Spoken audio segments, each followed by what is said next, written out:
함께 묵상할 새벽 예배 말씀은 이사야서 40장 27절에서 31절까지의 말씀입니다. 구약성경 1015쪽입니다. 야곱아 어찌하여 내가 말하며 이스라엘아 내가 이르기를 내 길은 여호와께 숨겨졌으며 내 송사는 내 하나님에게서 벗어난다 하느냐?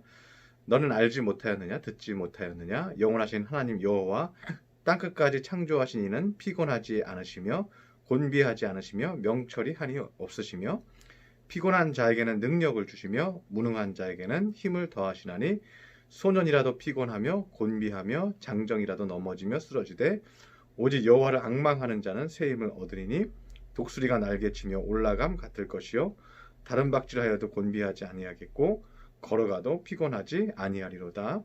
아멘. 오늘 보면 이사야서 40장은 40장 전체를 좀 살펴볼 필요가 있는 본문입니다. 이사야는 12절부터 17절까지는 하나님의 광대하심에 대해서 찬양을 하고 있습니다. 그래서 12절에 보면 누가 손바닥으로 바닷물을 헤아렸으며 하늘을 쟀으며 또 땅의 흙을 되에 담아보았으며 산들을 저울로 달아보았냐고 말합니다. 사실 인간은 그렇게 할 수가 없습니다. 아무리 과학이 발달해도 산의 무게를 달고 모래의 수를 정확하게 셀 수가 없습니다. 바닷물의 양도 정확하게 인간은 잴 수가 없습니다. 하늘의 크기도 우주의 크기도 인간은 측량할 수 없습니다. 인간이 핸드폰을 만들고요. 그 핸드폰으로 모든 것을 보고 그 모든 일을 처리하고 자동차를 만들고 비행기를 만들고 이런 것을 보면 인간은 대단한 것 같죠. 그런데 지구의 모래를 다 셀 수 없고요. 바다의 물의 양을 다 측량할 수 없습니다.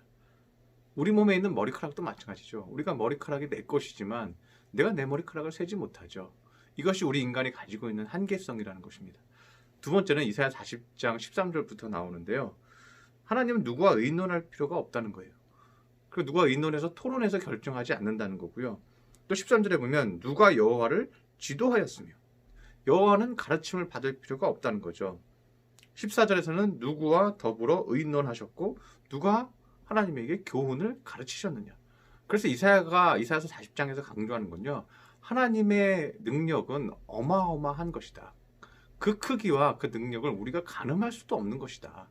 그런데 어리석은 인간이 우상을 만들어서 그 우상에 금을 입히고 나무 중에서도 썩지 않는 나무를 택하여 그것을 다듬고 지혜롭다는 장인을 불러다가 그것을 이쁘고 아름답게 만들고 거기에 금을 입히고 그리고 숭배한다는 거예요. 근데 이렇게 장인이 만든 것을 감탄하며 만든 우상이 인간에게 해줄 수 있는 것은 아무것도 없다는 것을 이사야는 강조하고 있습니다. 또 하나 23절에 보면 귀인들을 패하시며 세상의 사사들을 헛되게 하신다고 말하고 있습니다. 그런 세상의 귀인들과 권력을 가진 사람들도 하나님은 헛되게 만들 수 있다고 얘기합니다. 그런데 사람들이 왜 이런 것들을 의지할까요? 그것은 자기 마음에 있는 영적인 어려움과 문제들을요, 자꾸만 더 크고 위대해 보이는 것들, 그런 사람들을 의지하면서요, 더 위대해 보이는 것들을 가지면서 만족감을 느끼고 싶은 거예요. 그래서 오늘 본문 27절에 이사야는 이런 말을 합니다. 내 길은 여호와께 숨겨졌으며 내 송사는 하나님에게 벗어난다 말하지 말라. 내가 힘들게 가는 길이 여호와 눈앞에서 숨겨진 게 아니다. 하나님께서는 계속 보고 있다. 내 송사, 나의 억울함과 나의 힘들고 나의 고통스러운 모든 영적인 상태를 하나님은 모른다. 하나님의 눈에서 벗어났다고 얘기하지 말라. 하나님은 너희를 지켜보고 계신다. 너희 아픔과 너희 영적인 고통을 하나님은 알고 계신다. 많은 사람들이 나에게 주어진 환경과 사건에 집중되어 있기 때문에 우리의 환경이 나빠지면 하나님께서 내 길을 숨겼다고 생각하는 거예요. 나의 억울한 송사도 하나님께 전달되지 않는다고 생각하는 거예요. 나 혼자 외롭고 나 혼자 억울하다고 생각하는 거예요. 이사야는 영적인 어려움과 피폐함을 하나님 앞에 의뢰하라고 오늘 강조하고 있습니다. 그래서 28절에 보면 영원하신 하나님 여호와는 피곤하지 아니하시고 곤비치 아니하고 명철이 한이 없으시다고 얘기합니다. 영어 성경 NIV에서는요, 어떤 단어가 쓰였냐면 피곤하지 아니하시고 할 때 피곤은 tired가 쓰였습니다. 그리고 곤비치 아니하고는 weary가 쓰였습니다. 그리고 명철이 한이 없으시다 할 때는 understanding이 쓰였습니다. 그래서 tired 하면 뭐예요? 육체가 피곤한 거예요. 몸이 피곤한 거예요. 하나님은 우리가 몸이 피곤할 때 우리가 기도하면 하나님과 함께하면 우리를 회복시켜 주신다는 거예요. 하나님이 우리에게 은혜를 베풀어 주시면요, 우리의 육신이 힘이 난다는 거예요. 그리고 위어리는 뭐예요? 위어리는 지친 심령을 말하는 거예요. 하나님은 지친 마음을 아시고 우리의 지친 심령에 에너지를 공급하신다는 거예요. 다시 해야지, 다시 잘해야지, 다시 일어나야지, 이런 마음을 하나님이 우리 심령 가운데 주신다는 거예요. 그리고 언더스탠딩은 뭐예요? 이해하는 거잖아요. 하나님 우리를 이해하는 마음이 한이 없으시다는 거예요. 내가 왜 그렇게 됐는지 하나님이 이해하신다는 거예요. 그러면 어떻게 하면 그 은혜가 우리에게 오는 것입니까? 오늘 보면 31절에는 오직 여호와를 앙망하는 자는 새 힘을 얻으리니 이렇게 얘기하고 있습니다. 여호와를 앙망하는 자에게 온다는 거예요. 앙망한다는 것은 영어 성경 NIV에서는요, 호프가 쓰였어요. 호프는 기대하다, 희망하다 이런 뜻이에요. 하나님을 기대하는 거예요. 킹 제임스 버전에서는요, wait upon이라는 단어가 쓰였어요. wait는 기다리다는 뜻이잖아요. 근데 wait upon 하면요, 모시다, 시중들다 이런 뜻이에요. 그러니까 이것을 좀 합치면요, 하나님을 기대하면서 모시는 거예요. 시중드는 거예요. 다시 말하면 하나님을 기대고 바라면서 열심히 충성을 다하는 거예요.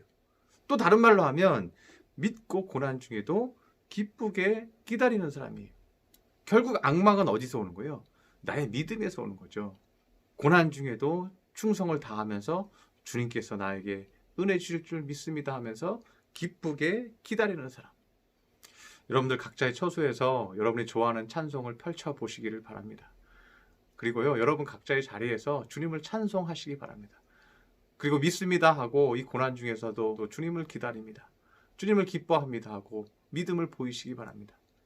그러면 29절처럼 피곤한 자에게는 능력을 주시며 무능한 자에게는 힘을 더하시나니 라고 말하고 있습니다. 여러분의 피곤이 사라질 것입니다. 여러분에게 능력을 주실 것입니다. 지혜를 주실 것입니다. 그리고 무능하고 한계성 있는 내 심령 위에 힘을 더해 주실 것입니다. 그렇게 여호와의 힘으로 감당하고 극복하는 귀한 믿음의 성도들 되시기를 축원합니다. 기도하겠습니다.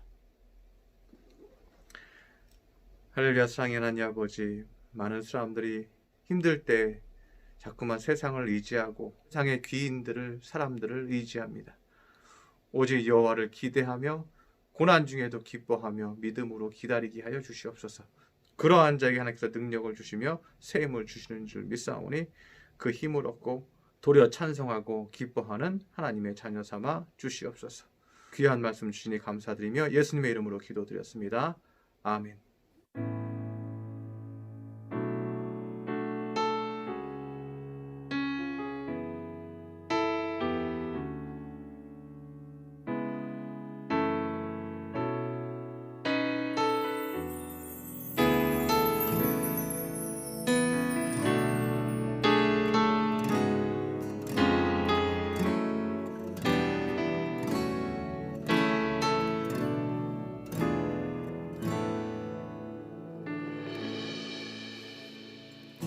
무한 시절 지날 때 깊은 한숨 내쉴 때 그런 풍경 보시며 단식하는 분 있네.